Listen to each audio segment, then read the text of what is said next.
It's a great quote that I read. I can't remember from where, but some people, and it was fascinating. It was about relationships, and some people sleep in the same bed and dream different dreams. If you want and need complete control, go solo, right? And for some things, especially a personal brand or personal visions or something that's really close, that's absolutely the way to go. But if you're looking for scale in some way to have massive impact, right? And one of the businesses we want to affect millions. We want to have a huge impact upon the world. A lot of times partnerships. And that partnership may be a business owner, it may be affiliates. There's a lot of ways to do business partnerships. But I believe partnership is the absolute best way to accomplish scale.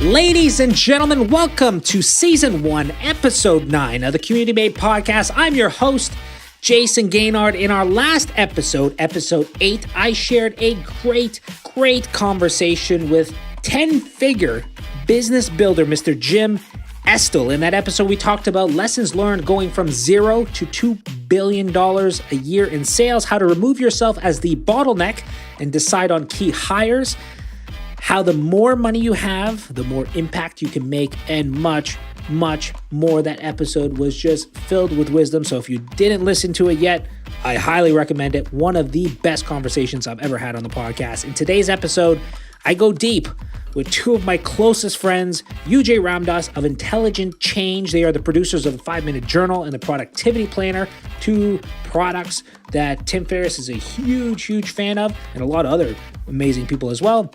And Chris Plough, who is a adventurer extraordinaire who recently exited his company.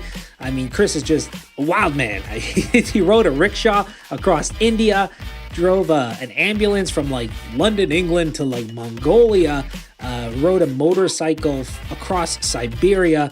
He is he's one of a kind, that is for sure. But in this episode today, we talk about partnerships. We talk about the importance of personal awareness when it comes to those said partnerships and the value of setting and communicating a vision. Now, you should know two things before going into this episode. First, it's a fun and laid-back conversation recorded while we were vacationing in the Bahamas. So there's the occasional swear, meaning that if you have sensitive ears, you may want to skip this one. The second thing is I recorded this before I knew what I was going to call the podcast. So you'll hear me call it, I think, the Mastermind Talks Jason Gaynard podcast or something along those lines. So mind that part of the conversation. But one thing I'll actually also throw in there is that the one thing I love about this particular recording is that I'm not afraid to expose my ignorance. Sometimes I'm always looking to expose blind spots and get privy to different points of view and those kind of things. And I went into this conversation not fully understanding and grasping the value of setting a strong vision. And that was one of my biggest takeaways from this episode. So I hope you enjoy Episode 9 with UJ Ramdas and Chris Plough. Way better. And that is not what they should sound like. They should sound like They this. should sound like. Okay, who's who? Sound like I gotta make sure I turn UJ Down. off. Okay, who's this? The Chris Plough? This is Mr. Plough. You're a nice 6 or 7? I don't know. I'm right here. I'll just keep talking and you choose what UJ, you you're want. low. This. Oh, too loud. Nobody wants to hear that shit. This. When did Jason become such a dick? I don't know if He's always one. He just shows it more. now I'm owning it. Owning it. I'm owning it. Owning his dickness. Also, I'm tired. I don't even know if I want to do a test. I think I should go right into this and cross my fingers that it's working and it's recording. That's basically a great metaphor for your life. Is there an what? That I'm a dick? Yeah, that's not a metaphor. That's an assessment of his life. No, metaphor. What you just said. I'm just gonna not. Why'd you move your microphone? Because I'm trying to drink some water. But now your levels are off, dude. You gotta learn how to do both. See, like this right here. There we go. Okay. Can You're never going to be popular. It's okay. I'm great. I'm enjoying it. Wait, okay? why? Does he want to be popular? I guess maybe not. Wants to go under the radar as an unknown for life. All right, so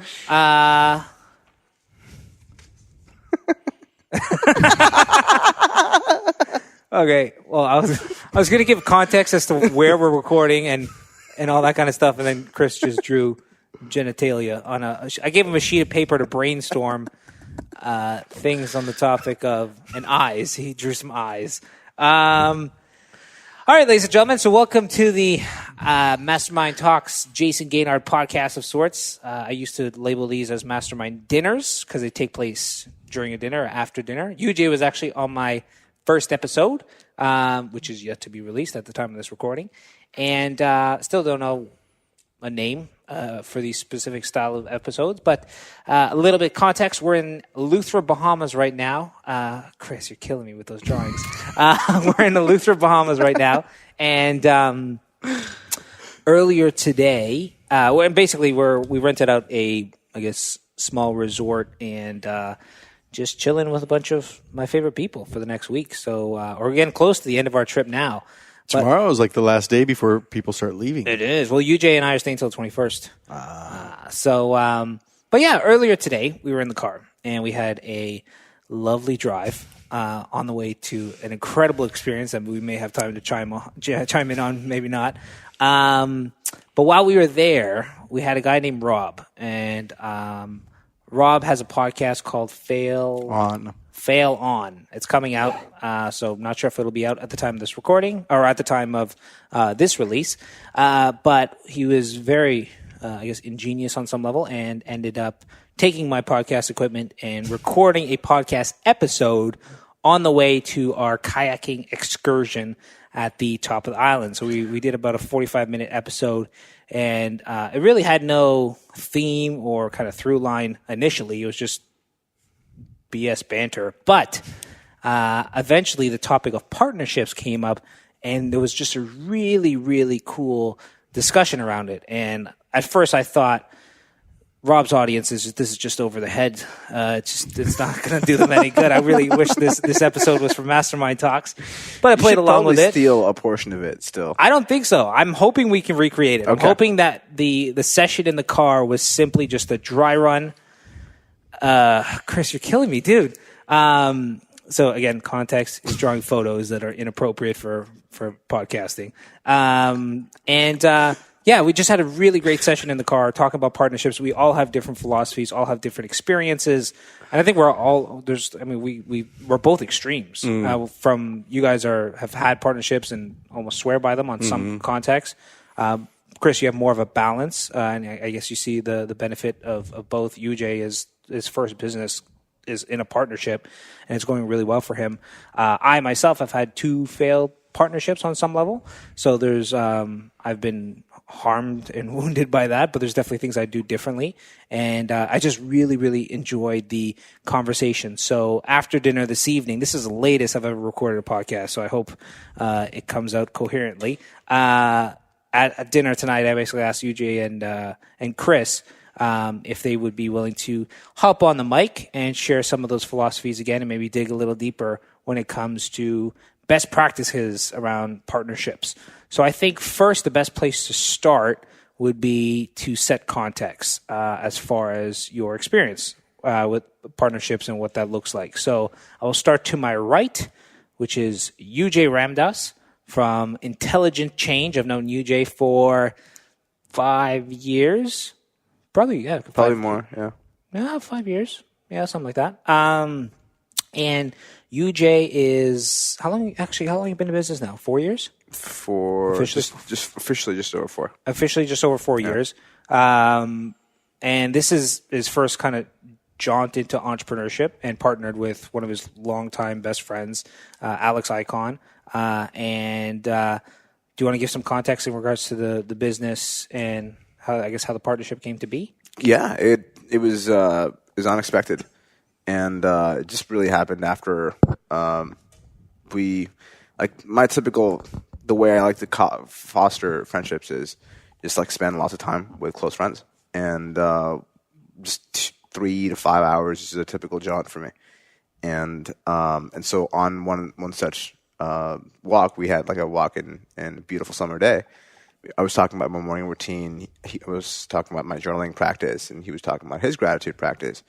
He's like, dude, and he knew that I wanted to create something similar to the 4-Hour Work Week, where I wanted to create a business that was a representation of who I was, and still made money. And to me, it was long term, right? It wasn't something that was like an affiliate business, which there's nothing wrong with it, but it's easy to move out of that. And I wanted to be something I could build in the long term. And so he understood that, and at the time, he just said, "Hey, you want to do this?" And I said yes. Basically, that's essentially how it started. So initially, I think what made it really great is that it didn't, like, there was no expectation in the beginning that this is going to be this or this is going to be that. It just organically came to be. And I think... And you never jumped in head first into the business initially. Correct. Started on the Correct. side type thing. Yeah, it wasn't. I didn't jump into head first. I think moved from what I was doing previously slowly once I saw some money coming in, and there was, it wasn't let me burn the bridges kind of situation, which is your style. And I think it's really interesting. We're great friends, but we have fundamentally different styles of how we do things. I like to move smoothly between one and the other. You like to burn bridges, period. Burn the ships and start building again. And both of them work for us, right? So it's important to know your natural style. And so that's been my background. And Alex and I, we started as essentially a side project that could become something. Became something way bigger than we ever thought it would be. And so I've honestly gotten lucky because it could have gotten either way. I wasn't, at the time, I wasn't developed enough in terms of like learning what to look for, et cetera.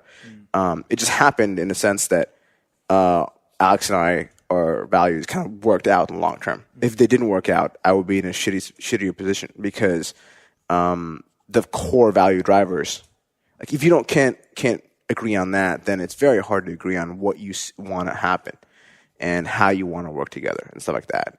Yeah, so UJ, you kind of stumbled into this partnership and you didn't really go through the motions of vetting if it was the right fit, but it worked out, obviously. Now, knowing what you know now, because you're one of the most methodical people, like you think things through, every which way before you execute on anything. If you were to do Which is a strength and a weakness. Sure. Yeah. But it actually kind of complements with Alex because you guys are both different. We'll talk about knowing having awareness around your strengths and that kind of stuff.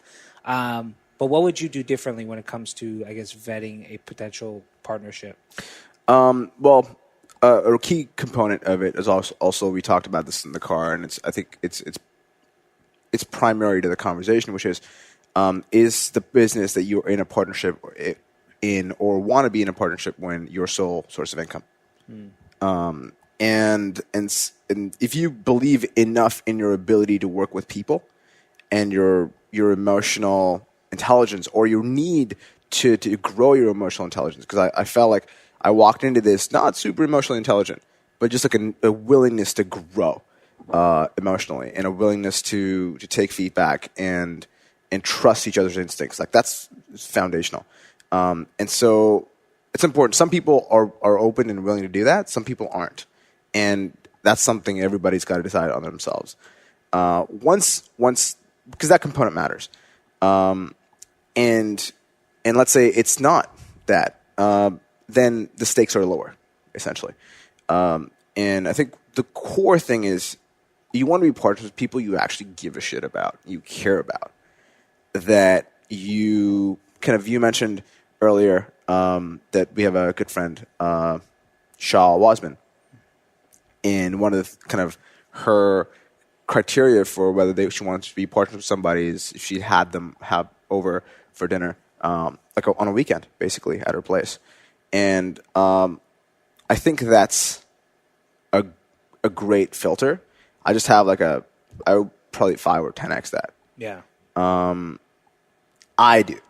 I know I do 5 or 10x that. A lot of people don't. But I want to build, like, my general natural style is I like to go deep with a small number of incredible people. That is my general, signature in life. And so I just bring that to business. And so I like to build long-term things with people I really respect. And that to me is something. Picking the right person comes down to, do I want to spend lots and lots of time with them? Can I, not go a little crazy if I spend lots of time? And more importantly, do you respect the hell out of each other? Where you could have a very heated discussion, but understand and know that we're working towards something in much, much longer term. And this is like a necessary way that friction can actually lead to improvement. Like you can have a difference of opinion, and this is actually, I would say this to be true of majority of my close relationships, is if there's any kind of tension, that tension is actually talked about and resolved or worked towards some kind of resolution in terms of awareness of my trigger or their trigger, or how could we do what the conversation we just had better. Yeah. Well, it's funny you touched on respect, because you made mention of that in the car earlier today. And then when I was online today, I don't know if it came across on Facebook or something like that, but there was an article about Amy Cuddy's newest book. And she's the director or something to do with the psychology department at Harvard. Like she's legit academic. And in her newest book apparently made mention, like the first impression comes down to really two things that go on unconsciously in people's head. It's first is, can I trust this person, and can I respect them? Respect is obviously tremendously huge. So we'll look back on that in a second, but I want to get Chris involved. So Mr. Chris Plough recently exited his company, which was a partnership of how long, Chris? That was 10 years. It's 10 years. And you're about to get into another partnership. Potentially two partnerships, actually. I didn't know that. Yeah. So you're clearly... Have you done stuff on your own? Yeah. Okay, so you've had... And so UJ hasn't, and he's currently in an existing partnership that's working exceptionally well for him. So, give us a little bit of context specifically with that 10-year partnership. And we'll maybe break it down to some, things you've learned, best practices, those kind of things, and why you're considering partnerships in the future, and maybe the pros and cons of both, since you've had experience with both. Yeah, absolutely. So the genesis of the company I just exited, I was part of a software development company, and we created software that's now called Oracle Transportation Management. Oracle acquired that company. When they acquired that company, I realized I didn't want to work for Oracle. And a few months after, I left to create MavenWire. That was the company that succeeded. And it was a services company around that because we knew it best. When I first left, I didn't know anything really about consulting. I just knew that I wanted to do this. And I left and started it alone. So it was a solo endeavor to begin with. I kept getting calls in from customers who wanted to help implementing the software, training on the software, hosting the software. I knew the whole technology portion because I developed the technical architecture, but I knew nothing about the business side, how to set up the business rules so that you could ship worldwide. I started bringing in some people I knew as consultants to service that side of the business. And one of them, this gentleman, Sam, who was a friend of mine, but we'd known each other loosely, it just worked really well. His knowledge of the product completely complemented my knowledge of the product, and together we knew the whole thing. And then second, his skills. He was much more of a executor and manager, and I was much more on kind of like the leadership innovation side. And the skills that we had complement each other. And it was only after a couple of months of doing that, I sat down with him and gave him 50% of the company and said, I can't imagine us doing this without each other, so let's go into it that way. That partnership, it was one of the best business relationships that I've ever had. The amount of trust and respect, and those were two key things I wrote down because that was the basis of it. When I think about that relationship, we knew each other well enough to know that we didn't have to worry about anything happening in the back end, anything that was undue or untoward. And so trust was inherently there, and then respect, because we would have heated conversations. But each time we did, we'd come up with a better solution that was better than each of us coming in. But because we could respect each other's abilities, it wasn't a, well, what are you doing type of situation. It was collaborative in the end.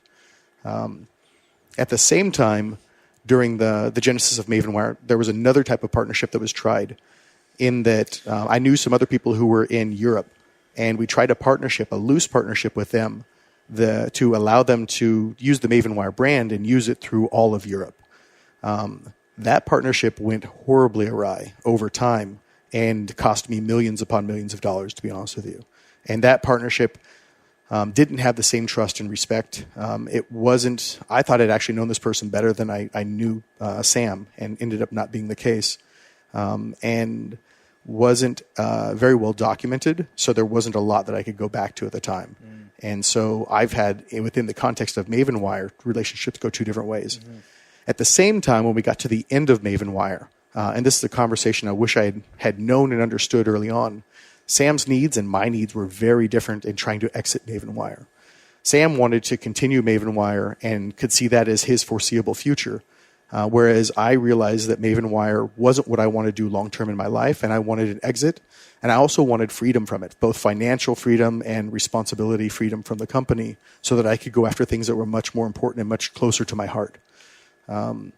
That difference of opinion caused a lot of really heated conversations near the end of MavenWire, and a lot of difficulties there, where the exit process and getting acquired and everything else took a lot longer than it could have, at a time when MavenWire was under a lot of financial stress.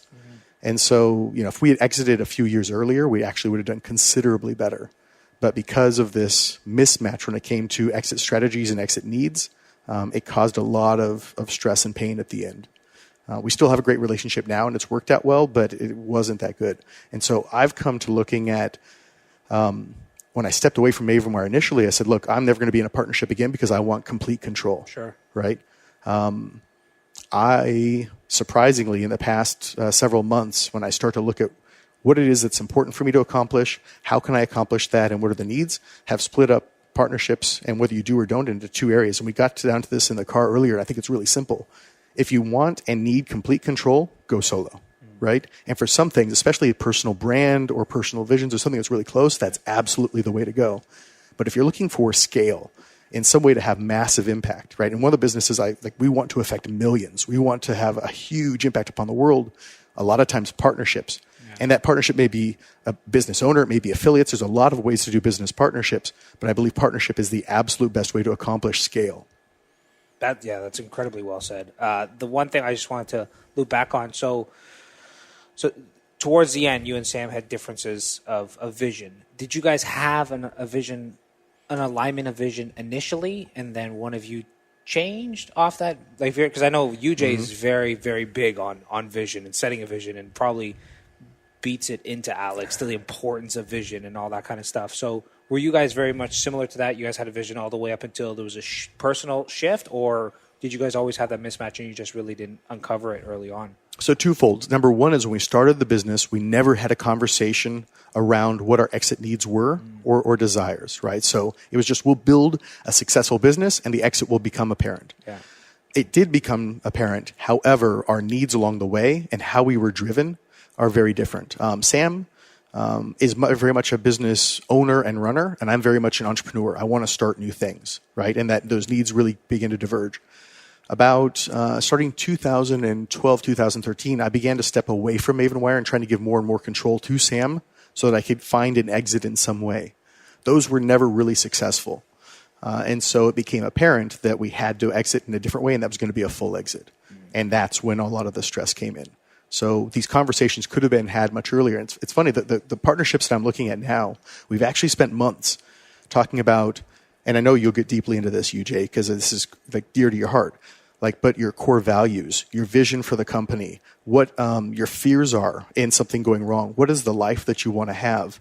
All of these things that are both the positives of the company and the negatives, the business baggage, we have laid out so that all of these difficult conversations have already been had. We know what's coming up. We know what has worked and what has not worked in past relationships. And so now we've got a sense of where each of us want to go and make sure that's aligned.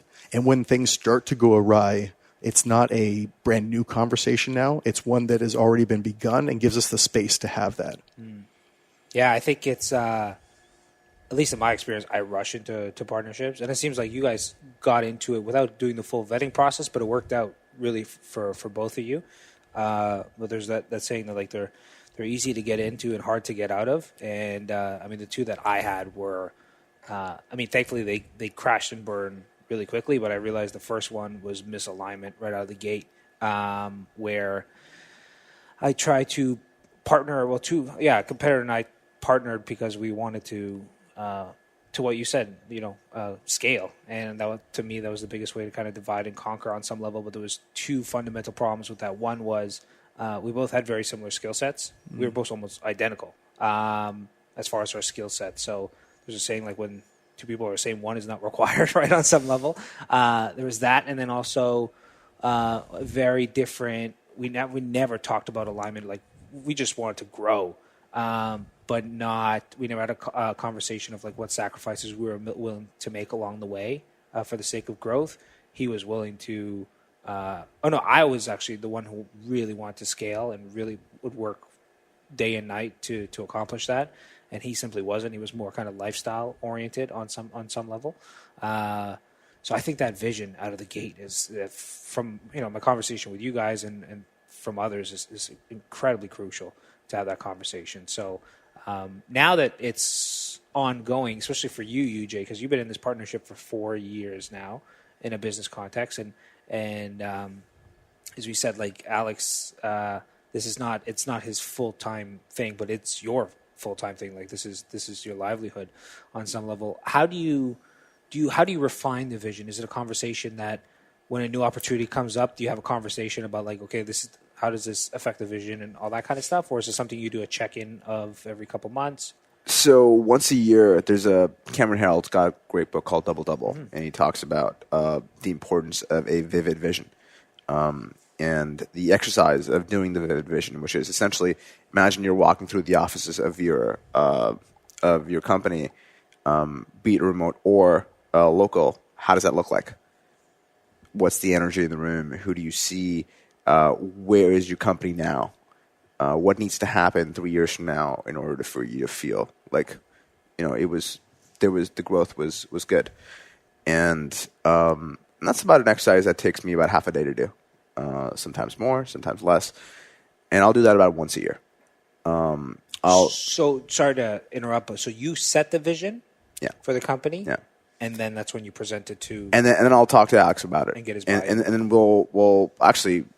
But we take painstakingly. The first time he sat down, I was like, trust me, it was a half day. It's not enough. It's not enough for what we're doing. And he was like, you kidding me? I'm like, trust me. And so I was right. The first day wasn't enough because we're less than 30% through it, and we've already had so many conversations, right? We should do this, not this, right? Or this is more important than this.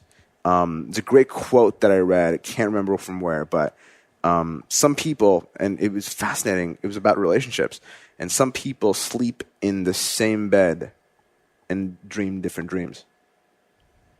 And that's very, very scary.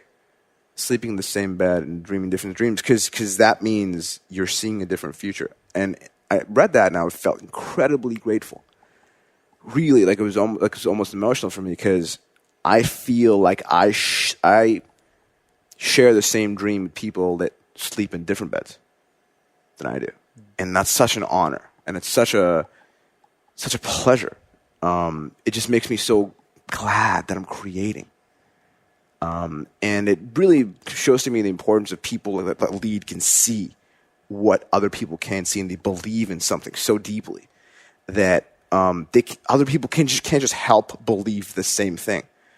And there's a great power in that. And it has to be some person who's just responsible for that, and setting that in the company and reiterating it over and over again. And something that I think we also talked about in the car was Chris and I have a orientation to dive into hard conversations.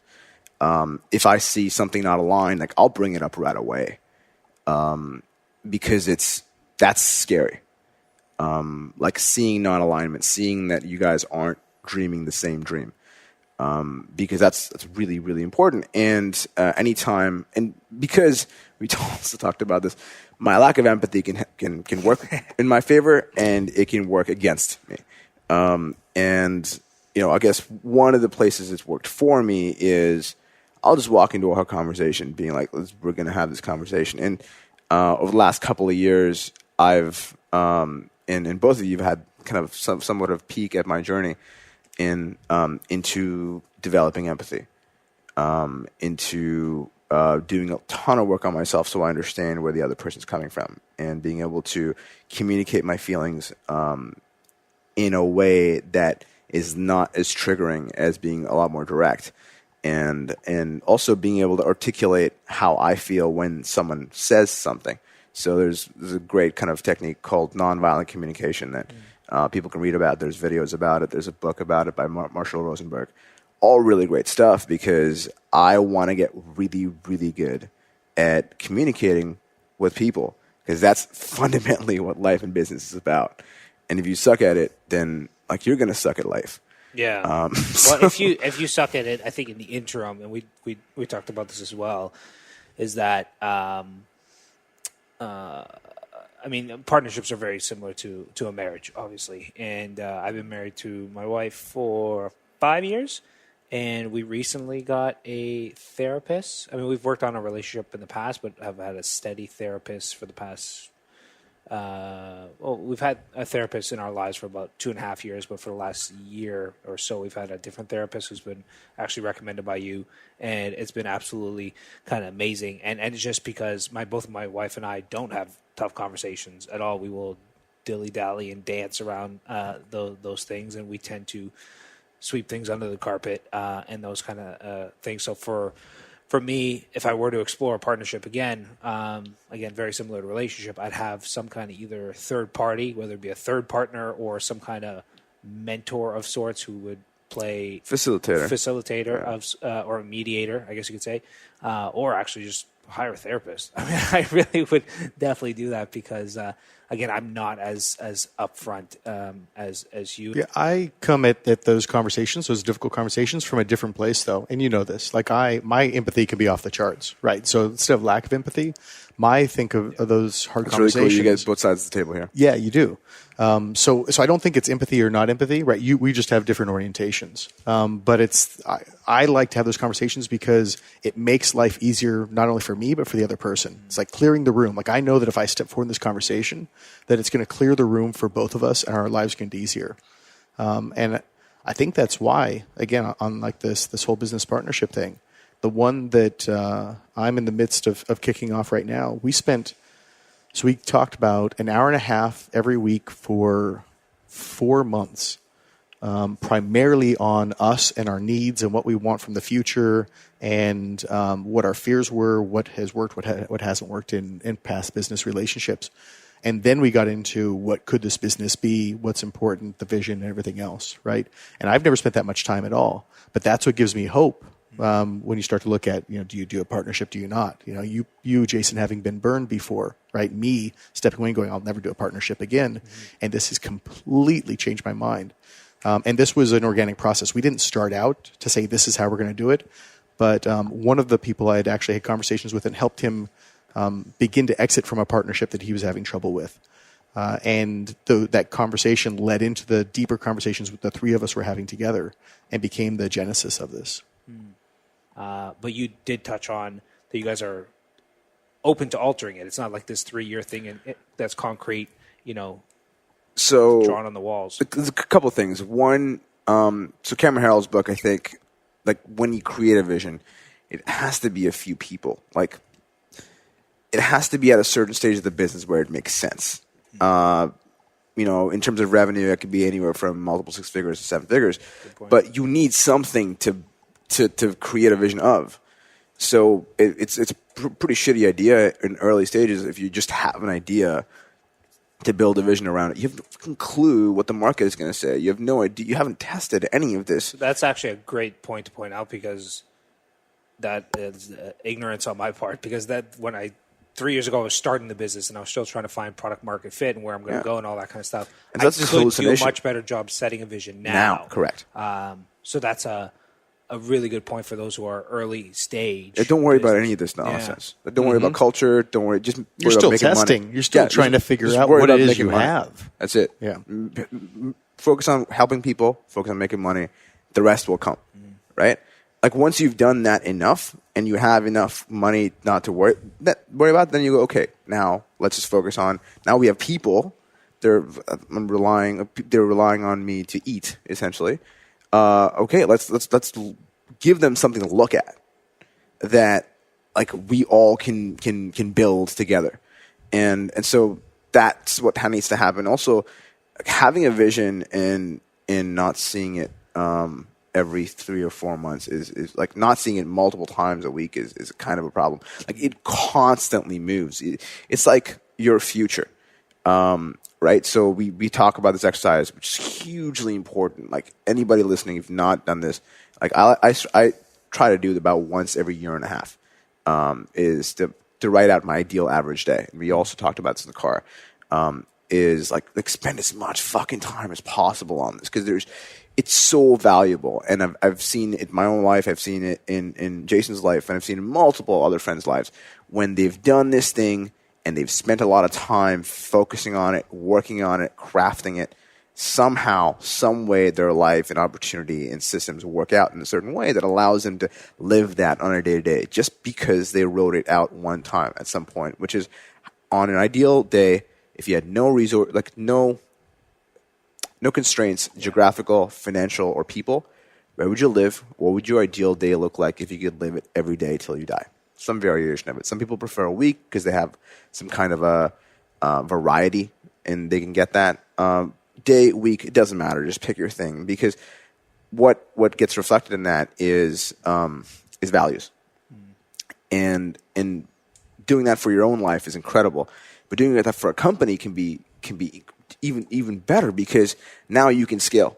Now what you have just for one person, now you have for the entire goddamn company, and most people don't spend the time to think about that. Most people have never actually consciously designed their life. And so anytime you give them that, it becomes manufactured meaning. So culture is essentially manufactured meaning, very similar to church manufactures meaning for people. That's why they get attached. Just manufactured meaning is like crack to humans, because like seeing something is better than seeing nothing, and they were seeing nothing before. And so that's why it becomes really powerful, because there's someone who feels and breathes and lives the vision, and through osmosis they get to feel what the vision is. The vision isn't a piece of paper; it's a living, breathing thing that exists in the team, and it's very palpable. Like you know when you have it, you know when you don't have it. Just like it's kind of like love, but with multiple people, and less intense. So to me, like that's what it is. It's a evolving, living, breathing thing that exists, and it gets updated every time something significant happens. Every quarter, like you look at it every couple of weeks, like is this what we're moving towards? Is this what we care about? Is this what we want? And that becomes the values is what drives the vision, but the values is like the engine. The vision can change from day to day, from quarter to quarter, but that's kind of where I'm at on that. I see a slight difference when you start to talk about like vision that's required for a partnership and starting something out, and vision that's required for like, once you've already established a company and going forward for the team, right? Yeah. I agree with you. 100% important for the team, right? Which is why, Jason, it may not have been as important to you, and it may be something that becomes more important over time. Maybe it's not for you. You get to make that choice. But most people who join your company, and as that team gets larger and communication gets a little bit harder, they're not entrepreneurs. Most of them aren't. And so they are driven in a different way. And that vision, understanding it, helps them really dig in and get through, especially the hard times. I know that one thing we were really fortunate about is we created an incredible culture, and this team and the vision was palpable at MavenWire. And we went through some incredibly hard times, right? And that is what kept us together. And people have come to me and said that is why we didn't leave. We had such little attrition when we were having like some of the darkest times of the company ever, and people just dug in and went with it. But in the beginning, when we're talking about partnerships here, what I found, and I really wish I could say where this came from. I don't. James Ton had brought it up, and we began talking about it this way. We agreed on the why, right? And the why was most important because that's core values. This is why we're doing these things together. This is why we want to make a difference. This is why we're going to form together in this deep bond.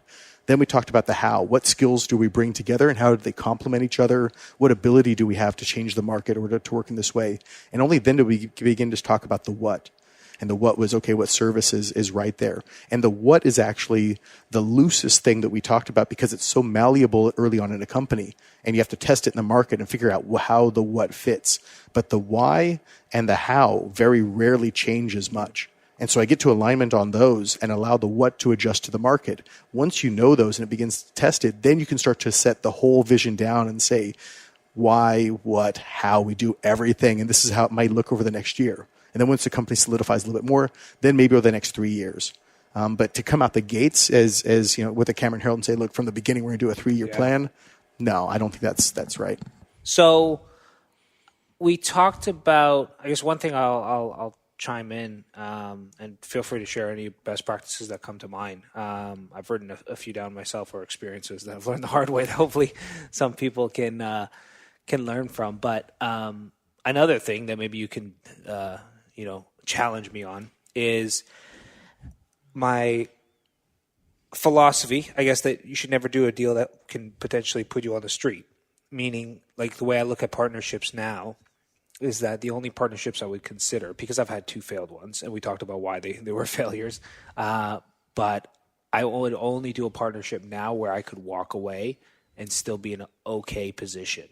So, like, and to what you said, you actually touched on this, Chris, which I thought was brilliant. Like, if it's something super important, like personal brand or those kind of things, in those cases, really, you want full control. But what are both of your philosophies on that? I mean, UJ, you're in a position where you are 100% in, and that is your livelihood.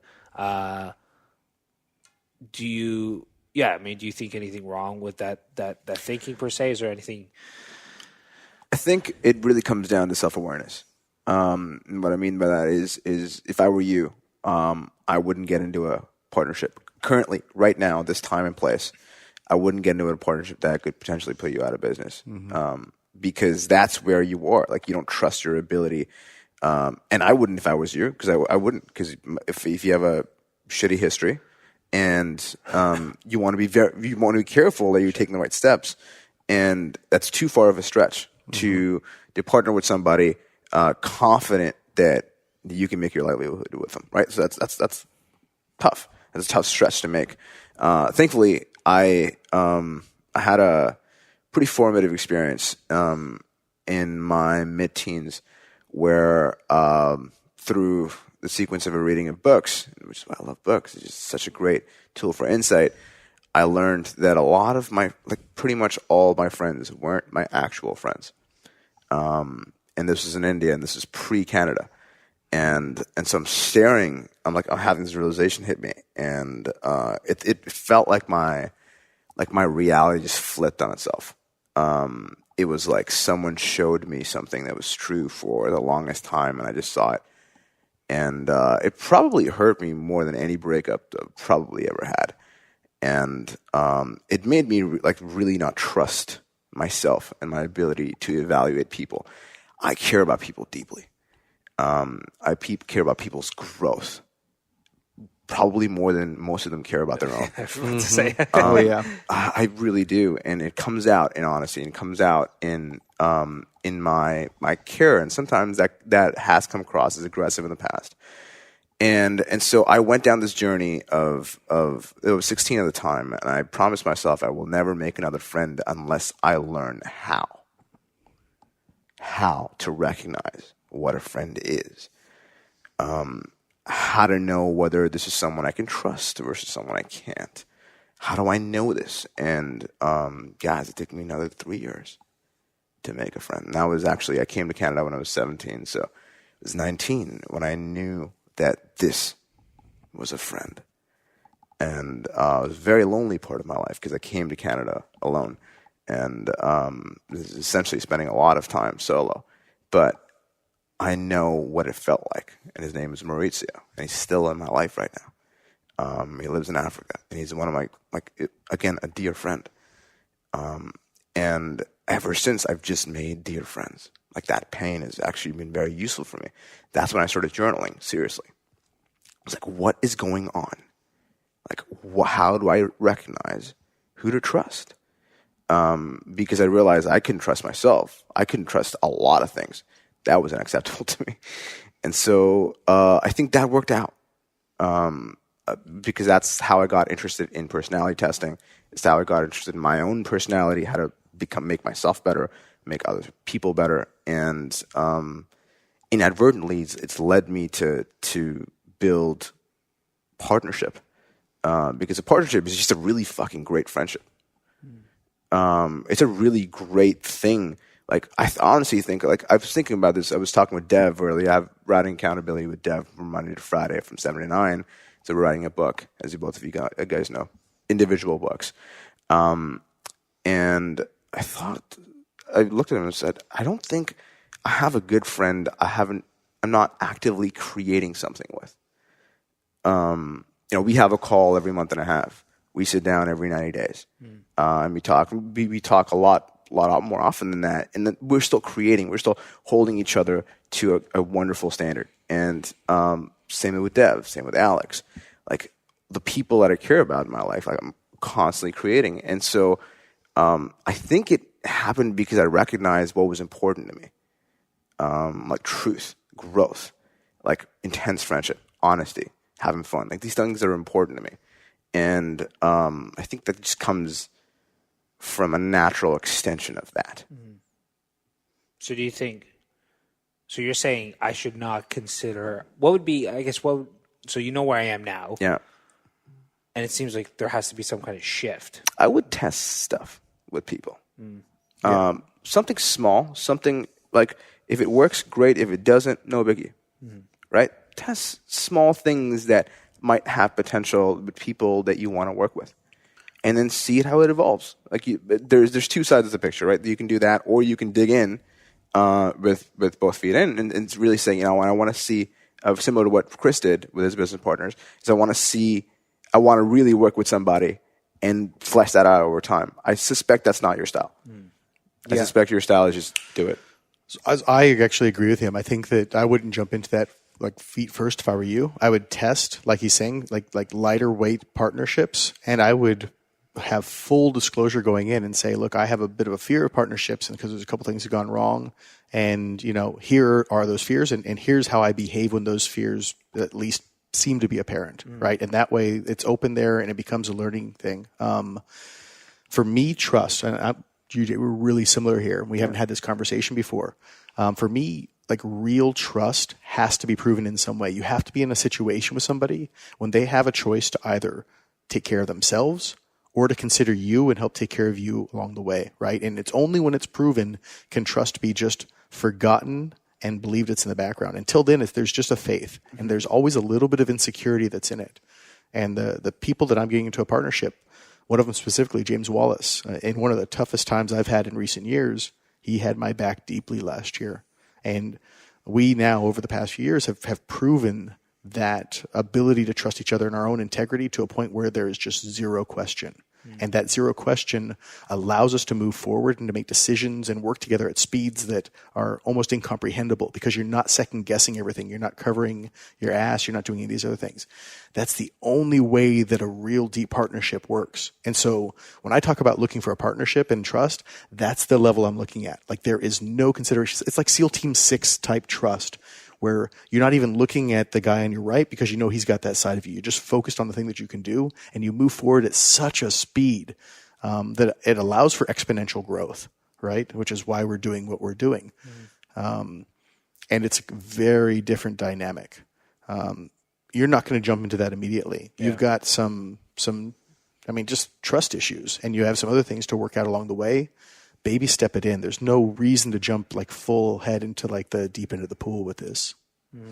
And just to kind of follow up on the kind of trust issues, like, I had real trust issues when I was 16, and you know what? They were valid, right? Like, I didn't know how to do it. I didn't know how to recognize a great person or a friend that I would get along with. And I'm a pretty polarizing guy. Like, you either like me or you don't. Like, it's going to be pretty clear.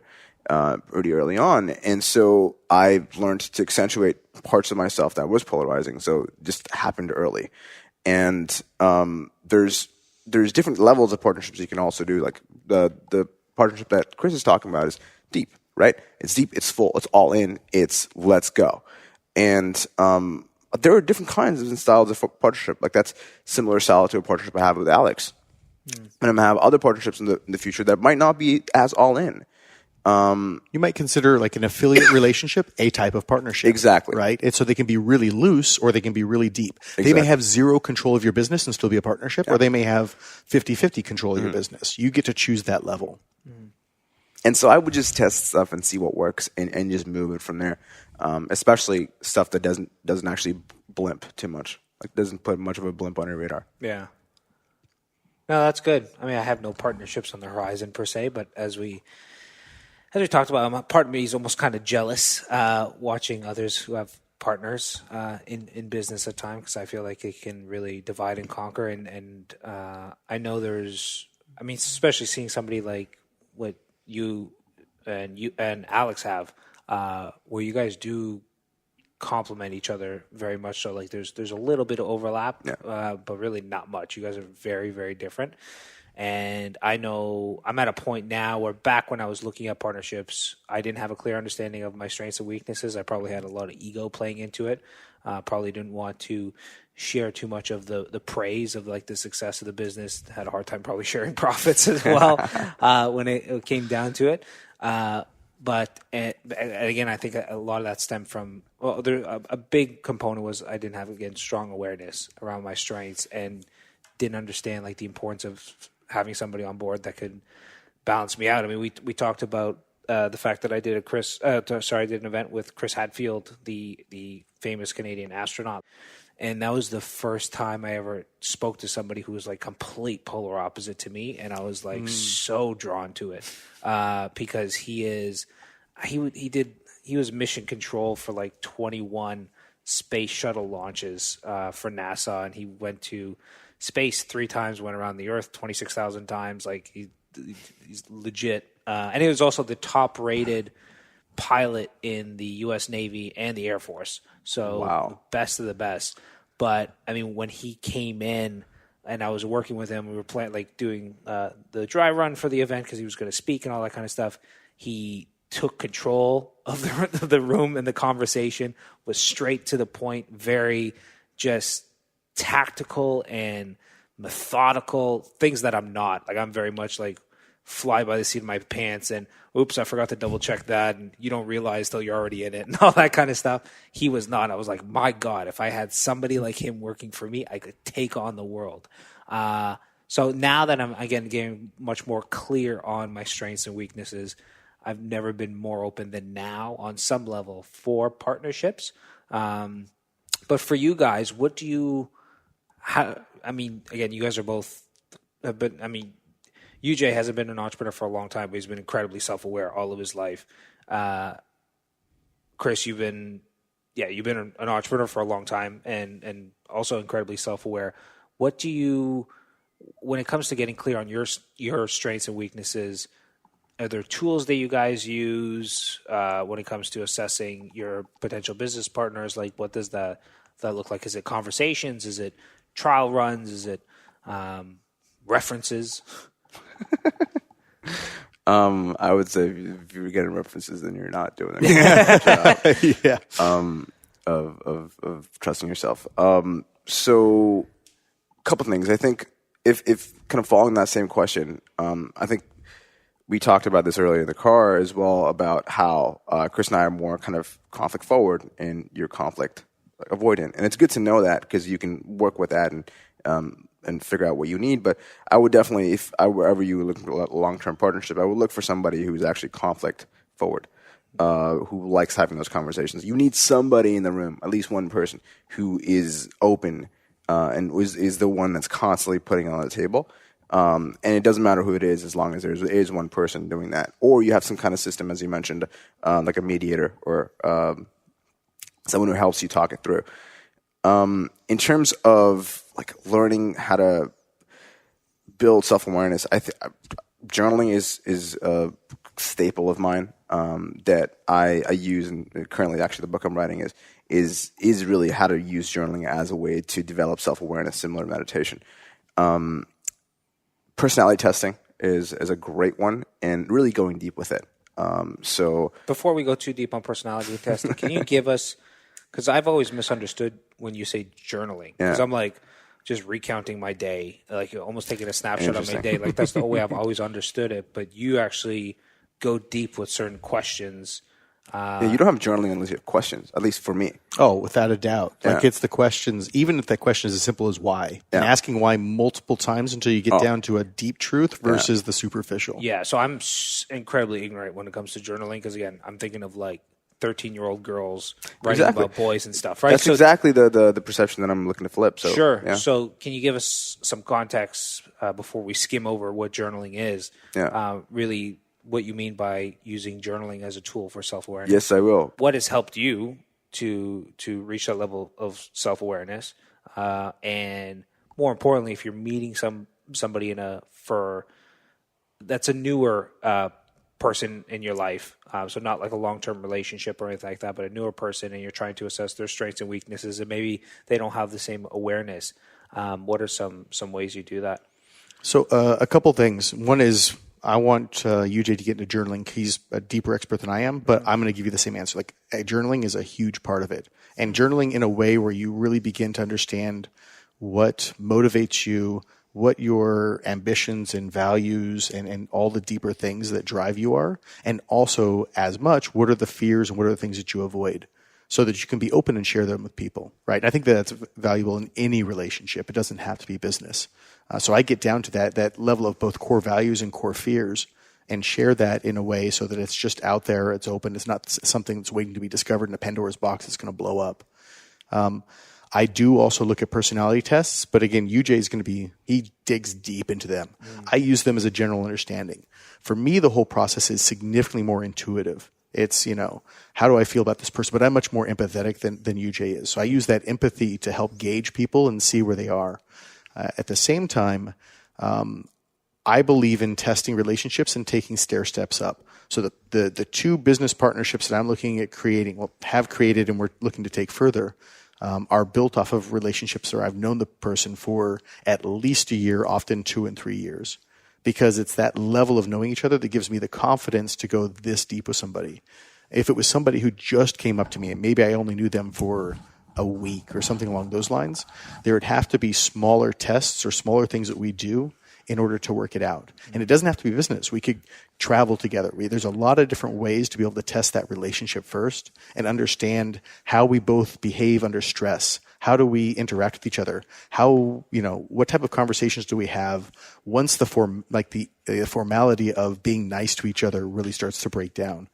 And only then can you really understand that. So I do not jump into business partnerships, especially ones that are going to be lengthy or deep, off the drop of a hat or just purely off of gut intuition. There has to be something proven there. So testing relationships, one thing I want to just really highlight that UJ pointed out about Shaw Wasman. So Shaw Wasman, Mastermind Talks Year 1, was on a panel with Dan Martell and James Altucher, and she made mention that she never considers a partnership unless, not only unless they would have her, she would have them at her house for the weekend, but she almost insists that that person has to stay at her house for a weekend. And I was actually considering a partnership with somebody 2 years ago, and was up until that point a pretty good friend who but at most I'd probably spend 2 hours with him at a time. And oddly enough, we came to the Bahamas on a trip. We were here for 4 days, and after the first day and a half, 36 hours, I was going to kill him. And I was so grateful that I did that little exercise of sorts to test the relationship, because it was incredible. I got to see him, and I got to see his true colors really quickly, and how we mismatched very early on, and I was just incredibly grateful for that. So when you talked about testing relationships, I really want to kind of highlight that point. But I didn't know you journaled as well, so this is I feel like completely left quite out. a bit. Yeah. Yeah, we've talked about this in depth. It's been solid. Dude, I'm an amateur around you guys. I don't have a vision. I don't journal. Jeez. UJ and I are actually incredibly similar, coming at it from different aspects. So he's coming at things hugely intellectually, trying to gain empathy. And I'm coming at things much more empathetic and intuition and going a little bit towards the other side. So, UJ, give us some, we were going to talk about really two things. One was journaling, and the other one was behavioral profile testing and Yeah. that kind of stuff. So And journaling. So it ties in together really well for self-awareness. So most people think, when they think of journaling, they think of 13, 16-year-old journaling because their boyfriend or girlfriend left them, right? And that's a legitimate form of journaling, nothing against it. That's completely the opposite of actually what I do when I journal. And this is actually a conversation I've had with several people, which is actually leading me to write the book I'm writing, which is like, you can journal for results. It's actually how I journal. I don't really know how to do any other way of journaling. Is every journaling session usually starts with a question, and the question could be anything from, why did I do this one thing that didn't serve me yesterday? And usually I was joking to Candace, Jason, and Chris over lunch yesterday that I have a wonder list of the things that I want to dig into about myself. I have like a separate folder, things to dig into. And sometimes there are things to dig in with my therapist, we share that. And sometimes it's just things to dig into in the journal. And then let's say I'm opening up a journal entry tomorrow. I'll just look at the list, look at what I want to tackle, and I'll pop it into my question, like, what's going on there, right? And it's almost like I have this connection. It builds this connection between my conscious mind and my unconscious mind, where we like move through the puzzle, and you solve the problem, and we solve like, what was it about me that made me do that? And I'm isolating. I'm like, it's beautiful. It's a beautiful zone of problem solving. You're getting to the bottom of a deep truth about the way you are, about the world, the way where the world operates. And it's a much more, it's really profound understanding of how you show up in the world and how you can become better. And so, to me, self-awareness is orienting towards truth and knowing that the human mind and ego is so attached to who we are as these temporary beings on this planet that it's actively shielding you against truth that can make your life better. And so all I'm looking to do is realign with that truth, because with truth you have results, right? Dan Sullivan has this great quote: all progress starts with telling the truth. And I'm just looking to find out what the truth is. Mm-hmm. And so that's what a typical journaling session is for me. And when I do personality testing, I go deeper with it than anybody I know, because I want to get to the bottom of it. I want to see. Personality test is like, let's say you have Chris right here. It's like a spotlight from that angle on Chris. It's not going to capture everything. It's going to capture a sliver of what it does, and sometimes it's about 60 to 80% accurate.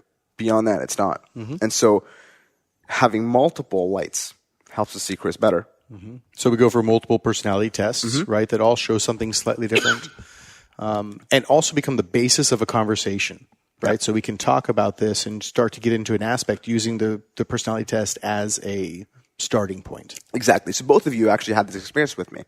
Is I've done the disc with you. And we've done the disc as well, because you actually were the person who told me about disc. And I talk about personality tests all the time. And what's your type? This is just fascinating to me as a human, but it's very advantageous, because that builds self-awareness about how you guys work together. Like his eye is off the charts on the disc. My eye is like about medium. He leads, yours are probably off the charts as well. And so both of you are kind of intuitive, kind of quick decision makers. I like to test stuff before I start, pulling the trigger. When I pull the trigger, I pull it hard. So just knowing that those nuances about each other helps us know each other better, but also work together in a way that seems very natural. It feels very automatic, but there's actually a lot of work behind it. Yeah, what you want to do is be able to get to a way of working together where there's very little effort expended, and so that's how you'd achieve flow. Right? You're not forcing yourself to work in a particular way, and it's not draining you. You're actually being reinvigorated by the way you work and the way you work with somebody. Yeah. I think the reason that you and I have both hit a certain level of self-awareness and journaling specifically, and you said it, and I loved that you did, it's that seeking truth, right? And so what I've come to understand is I value truth over comfort, and I would rather know an uncomfortable truth than to be shielded by a comfortable false, right? Yeah. And so I'm constantly debriefing. Why did I behave this way? Why was that uncomfortable to me? What is it about that seems to be bothering me? And digging into all of those via journaling, via meditation. I've done it via psychedelics. Like there's a lot of ways to dig into those, and I'm constantly doing it. And that's how you get down to it. Journaling just happens to be one of the easiest and most accessible methods for people to do it. That's interesting. I mean, like I said, I've never. I know UJ, you've told me about journaling and all that kind of stuff, but to hear like that you and Chris both do it. And let me break it down for you, because like when you think it, ink it, because you will think better on paper than you will think like on pretty much any other medium. Like I journal on Evernote personally, but when it comes to hard problems, I actually need to like solve them on paper. The one thing I'll add to that, and I agree with you, though I have, and I'm not going to take this too far in this end, but I've done psychedelics, and I've sat down and had conversations by typing them out with me and my subconscious, right? It loosens that barrier. But as far as journaling goes, sometimes it's written, sometimes it's drawings, sometimes it's like little like thought bubbles and stuff like that. It doesn't have to be word for word for word. You choose the method that seems to be like most natural for you. So just the act of writing it, the act of getting it down on paper, even if it's incomprehensible to anybody but you, doesn't matter. And do you go? So let's say there's something I want to dig deeper into.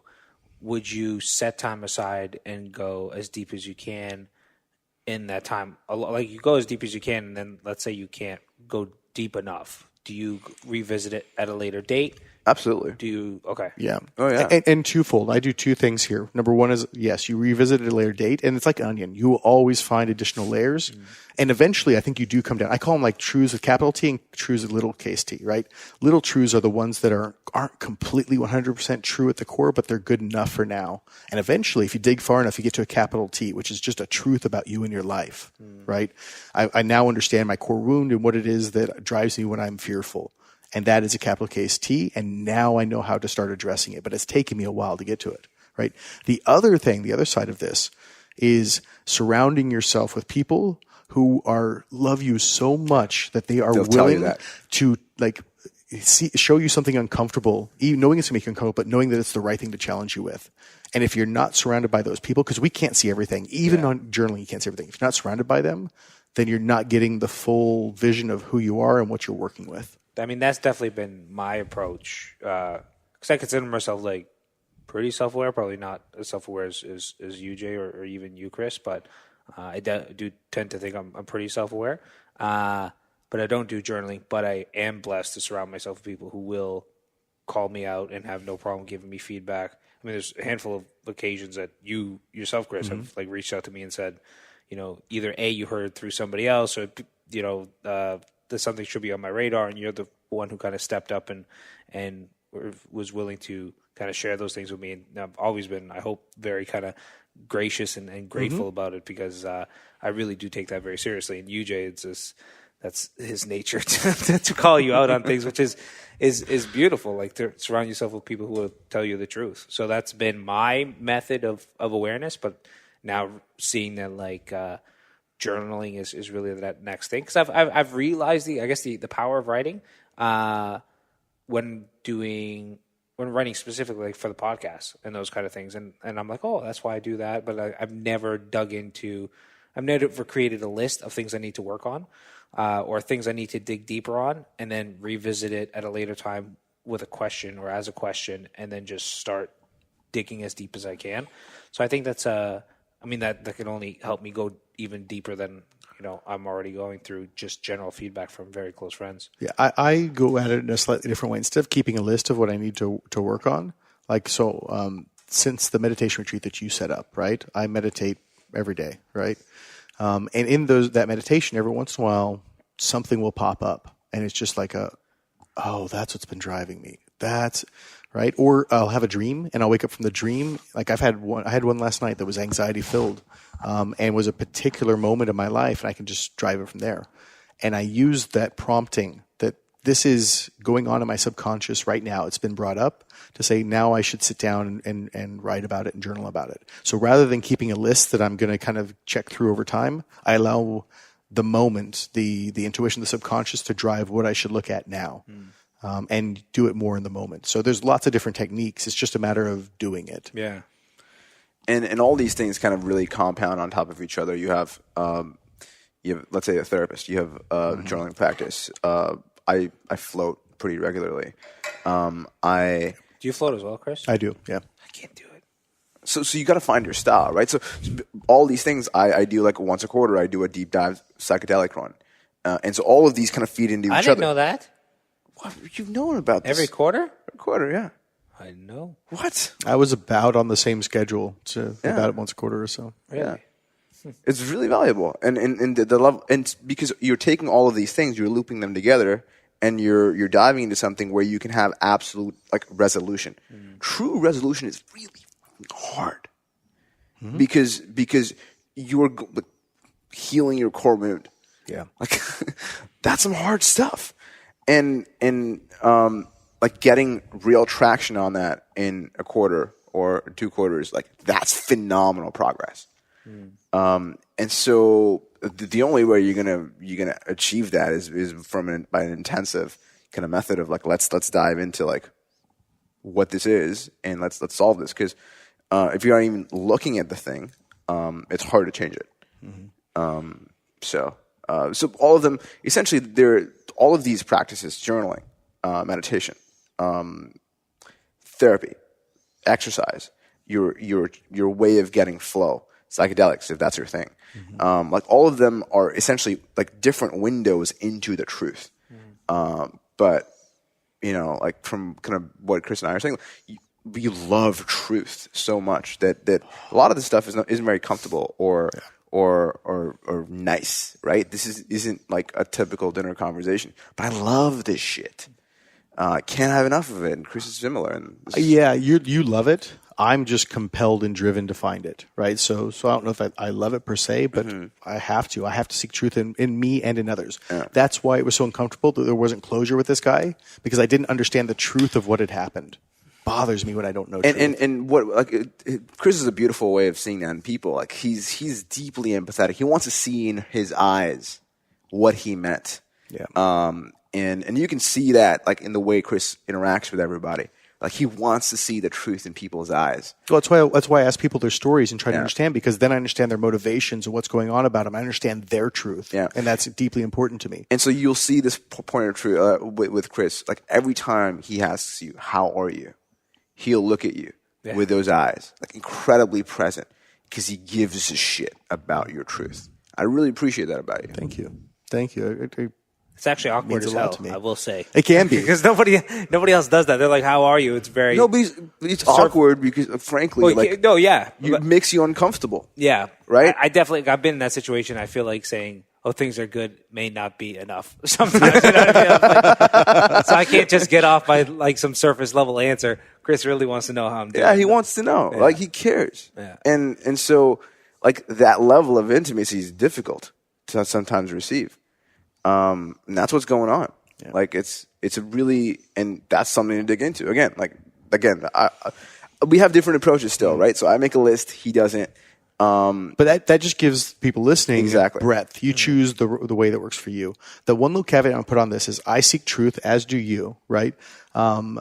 The kindness I would love people to offer themselves is to realize that understanding the truth can sometimes be enough. You don't have to fix everything, right? It's not like you're going to ever be completely healed and we are perfect beings. Nobody here's a perfect being. I'm never going to be a perfect being. No offense. Neither are you. Neither is anybody listening. So just understanding yourself and then just allowing that to be enough can be enough, right? Some things get better. Some things you get easier and the wound lessens. Some things never do, and you just understand how to work with it. That awareness is key. I mean, there's that saying, "The devil you know is better than the devil you don't know." And the devil you can share with other people so they understand as well, right? Because the problem is when you step on somebody's wound you don't know, they react some way, and you're like, "What the did I do?" Sure. Like it throws everything off. But if I know like you're a certain way and then you react, I'm like, oh man, I know why. Jason's an awesome guy. He cares. He loves everything else. This is just hard for him. Cool. We'll work through it. Yeah. And again, that's when we're talking about business partnerships, relationships, everything else. That's why having this understanding of self and then taking it one step further and sharing it with somebody else. That's the key to a deep relationship, no matter where it is in your life. Boom. Boom.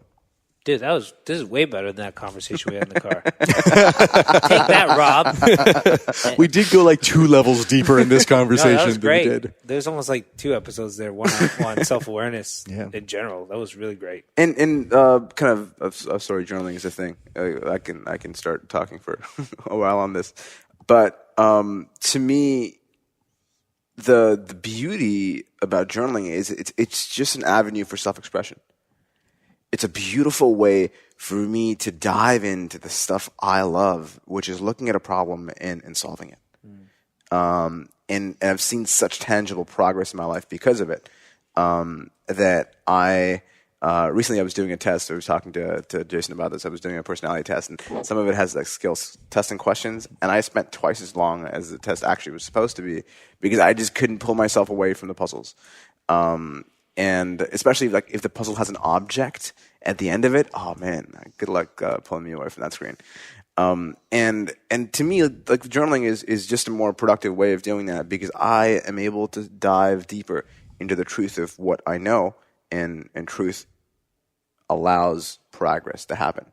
And I enjoy progress, but I think I love truth more than I actually enjoy progress, which is an interesting realization. And different people have different ways of doing this, but what if you knew at the end of the page, right, or the end of the session, you knew yourself just a little bit better, right? You felt just a little bit more comfortable with yourself, a little bit more open, a little bit more alive, a little bit more loving. That's what journaling does for me. Just allows me to feel I'm just a little bit better than I started today. Yeah. And that's a beautiful, beautiful feeling. I think it's time for me to start journaling. Not tonight because it's like 11:30 at night. Journaling and doing a vision, which maybe we'll do when we do our little quarterly. We're going away for a day, 2 days, something like that. I'm so excited. It's a good time. Yeah. We're doing that every quarter. We have it scheduled. UJ and I are going away for a day or two to work on the hard stuff. But any parting words regarding partnerships? Don't get at them. That's mine. Anybody else? Know yourself. Know yourself and share it with the person who you're thinking about a partnership with, and encourage them to do the same. Because if you step in with a certain level of vulnerability, you've now created a safe space where they can do the same. I think that's why it's important to take that first step. Agreed. That was beautiful. All right, ladies and gentlemen. Good night. Good night. Good night.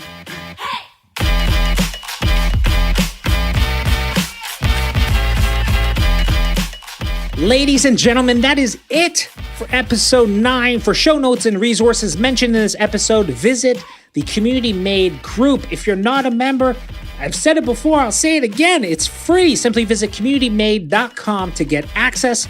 Also, quick shout out to our reviewer of the week, Yasir, who said, I personally felt that the podcast space was saturated, but this new podcast by Jason is top notch. I really liked his 3rd episode, which is part of season 1, where he talks about the perfect calendar exercise. I love his interview style, and most of the guests are his friends. They are able to open up in a different way. Highly recommend this podcast to anyone looking for insights from real entrepreneurs. Thank you, Yasir. You're my man. You're my boy, Blue. If you enjoyed the podcast, I would be forever grateful if you got the word out by sharing it with a friend, rating it on iTunes, or leaving a review like Yasir did. I am Jason Gaynard. Ladies and gentlemen, thank you so much for joining me today on the Community Made Podcast.